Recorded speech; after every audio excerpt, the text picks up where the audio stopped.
Well, the old 1984 F-250. She made her to the house. Minimal casualties. Only real one is this taillight right here. Got no one to blame but myself. I wasn't paying attention using the skid loader pushing it because I had my bucket turned up because we were going up a hill and turning all at once. It wasn't the best potential way to be doing it, but I did it. I think I have one of those, but I'm not for sure. I either have a right or a left that's good. Probably a right because I broke a left. But messed up that plug down there. Who knows if it really worked. And she's finally home. Obviously I haven't fixed the window, but I taped it up pretty damn good. To my knowledge, there's no water in there, but now I can finally get my tools out of this thing and get that front end off and get an engine out. So let's get at it. So now that I've burned the last of my daylight, I don't think I've actually said what my plan was to get this engine out. Basically, remove grill, front end, the entire front piece here. I'm not sure what you call it, but now it's the radiator support, all that fun stuff. Maybe the bumper, I'll see if I have to or not. Sorry, dogs are out here hanging out with me. And yeah, once that's all removed, yank an engine out. Hopefully it's that simple, even though I know it's not. And if I remember right, you can pretty well take off these whole front ends with a screwdriver. I've only ever done it once on a 1980 F-150. So, and I was maybe 16 at the time, I don't remember. But if my memory serves me correctly, one Phillips head should pretty well dismantle almost all of this. I don't remember about the headlights, but yeah, let's get at her.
Well, as you guys probably tell at the end there, I was trying to look at this and make a game plan.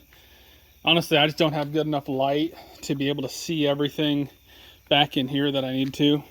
So, I call it a night for this thing and start back in the morning, because then I'll be able to see. So, put these where they shouldn't go anywhere, on top of a piece of aluminum, because that's smart. And then when I pull the engine, I will I'll lose them. But basically, you know, we're going to go zap, zap, pull it out, remove, zap around the back, undo some plugs, tip and pull. Now also people might be wondering too why I'm taking this out the way I am. I don't really have anything that can get it up and over. And I just think, you know, not picking up I don't know if these are 900 pound, 800 pound engines. This friggin' high off the ground is really that great of an idea. So yeah, let's get back at her in the morning.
Well, as you guys can likely tell from the ground, things escalated since I turned the camera off last. Isn't the worst thing to do in the world, assuming that all your bolts aren't rusted to hell and back, which mine were. Mine definitely were. So I think this thing's ready to come off. Assuming I didn't miss any wires or anything, which I don't believe I did. But there could be one bolt or nut or something someplace I definitely could have missed, and I'm about to find out where that's at, I guess. So let's see.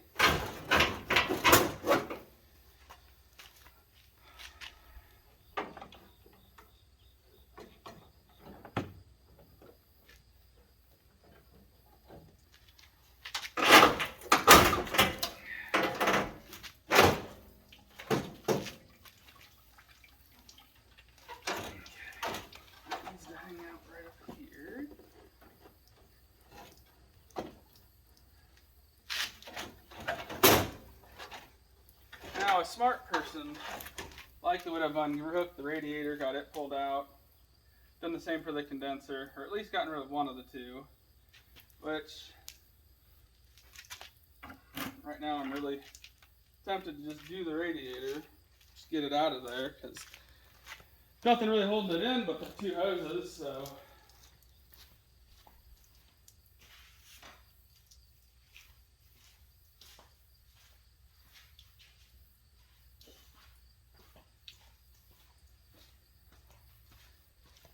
In my eyes, at this point in time, I'm working harder than I have to instead of just pulling something out that's simple and easy.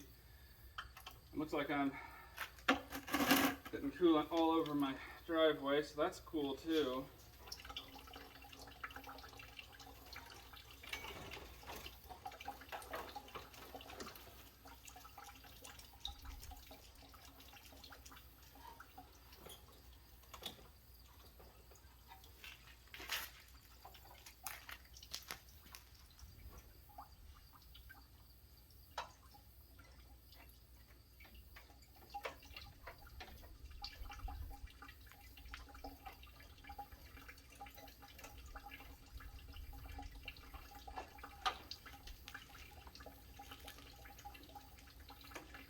This camera angle's not the best for what I'm doing right now because in my eyes I was just going to pluck this guy out. And I don't know what I was thinking, but definitely not just plucking it out right now, that's for sure. Okay. That hose is stuck, of course.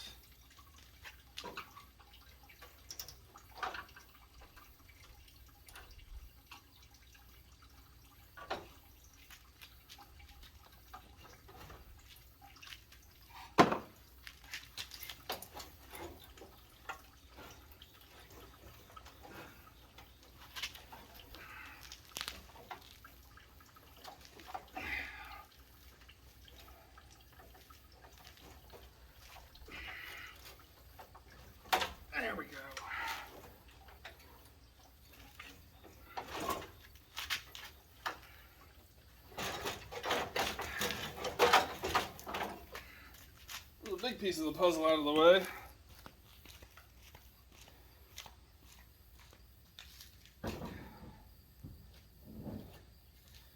Also, for anybody who does do it this way, you don't have to take the grill off. I wanted to, just so I don't have to worry about damaging it. I know, look at me, I took something extra off and then decided I'm going to leave an extra thing in. That was smart.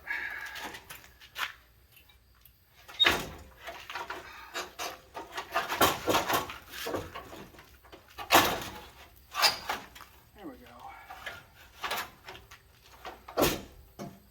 Get this bastard up.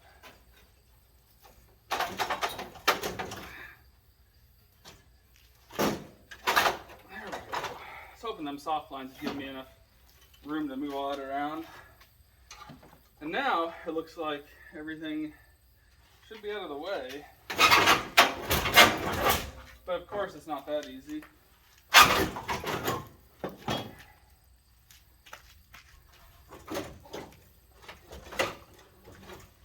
Part of that might be because I cut off the what do you want to call it? Body to the front mounting bolt. What are we hanging up on?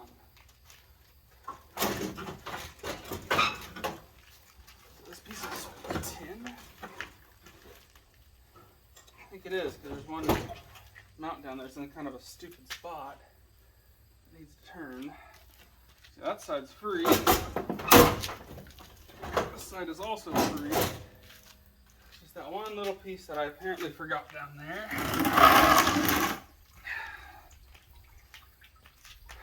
So that's cool. That'll probably be easy to get to, you know, because why wouldn't it be? But anyways, I took the grill off of this just for easier access, easier time seeing stuff, because however I knew the basic way of how to do this, I never had done it on one of these, so I figured let's get everything out of the way and see what we can see, not to mention this way I don't got to worry about destroying the grill or anything, as I would possibly be doing right now if it was still in the truck. So yeah.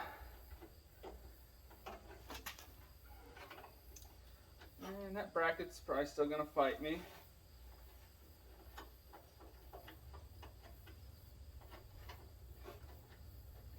That might be out of the way enough. Probably not, though. Let's find out.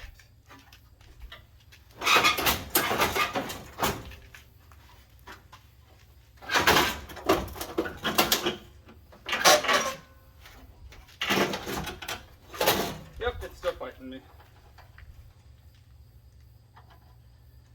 Sometimes I think to myself I should probably work smarter and not harder, but instead I choose harder. Even I don't understand why. But I'll take this puppy out. I'll kind of show you roughly where all the bolts and stuff are. Now what in the Sam hell is still catching?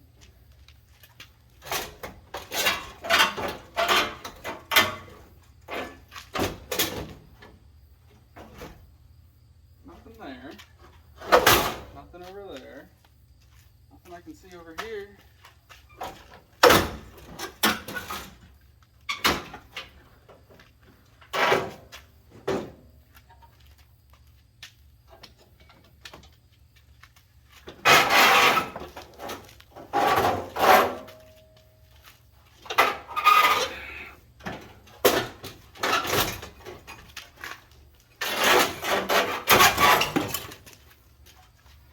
There's the front end of your truck.